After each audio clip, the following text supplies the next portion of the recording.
Hello hi friends, పెరుగు బజ్జీ చేస్తున్నాను. First besan పిండి తీసుకోవాలి, అదే శనగపిండి. దాంట్లో కారము, పసుపు, సాల్ట్, కొంచెం అల్లం ఎల్లిగడ్డ, కొంచెం వంట సోడా కూడా వేసుకోవాలి.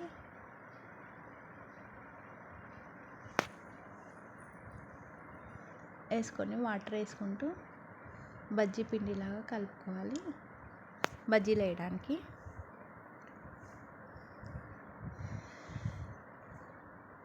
సబ్స్క్రైబ్ చేయండి, లైక్ చేయండి ఫ్రెండ్స్. నచ్చితే రెసిపీ ట్రై చేయండి. ఇప్పుడు ఇది బోండాలు వేసేలాగా కలుపుకోవాలి వాటర్ పోసుకుంటూ. ఇది రెడీ అయిపోయింది, పక్కన పెట్టుకోవాలి. ఇప్పుడు మళ్ళీ కొంచెం బేసన్ పిండి తీసుకోవాలి, దాంట్లో కొన్ని వాటర్ పోసుకొని కలుపుకొని మనకి ఎంత చారు, అదే పెరుగు చారు కావాలో అంత పెరుగు వేసుకోవాలి. దాంట్లోనే చిక్కగా మనకు నచ్చినట్టు ఎంత చిక్కగా కావాలో అంత పెరుగు వేసుకొని రెడీ చేసి పక్కన పెట్టుకోవాలి. ఇది కూడా పెట్టుకొని తర్వాత ఇది నూనె వేడి చేసుకొని దాంట్లో బజ్జీలు వేసుకోవాలి. ఇవి చిన్న చిన్న బోండాల్లాగా వేసుకోవాలి. ఇట్లా అన్నీ వేసుకొని పక్కన పెట్టుకోవాలి.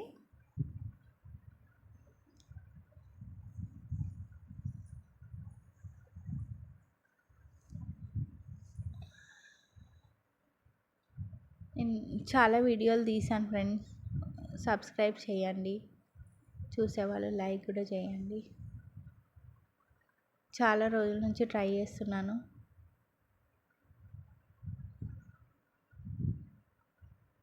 కామెంట్లో కూడా పెట్టండి ఫ్రెండ్స్, రెసిపీ బాగున్నాయా లేదా అని.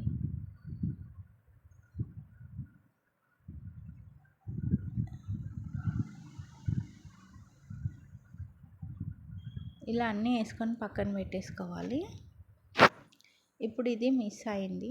దీంట్లో ఆయిల్ పోసుకొని జీలకర్ర, ఆవాలు, ఎండుమిర్చి, కరివేపాకు, పచ్చిమిర్చి, ఉల్లిగడ్డ అన్నీ వేసుకోవాలి. వేసుకొని ఆ తాలింపులో ఈ పెరుగు కలిపి పెట్టుకున్నాం కదా, అది పోసేసుకోవాలి. పోసుకొని అది మసిలినప్పుడు బాగా మరుగుతుంటుంది కదా, అప్పుడు ఈ బోండాలు ఉంటాయి కదా, ఈ బజ్జీలు వేసుకోవాలి ఫ్రెండ్స్. దాంట్లో వేసుకొని కొంచెం సేపు ఉంచి దించేసేయాలి, అంతే.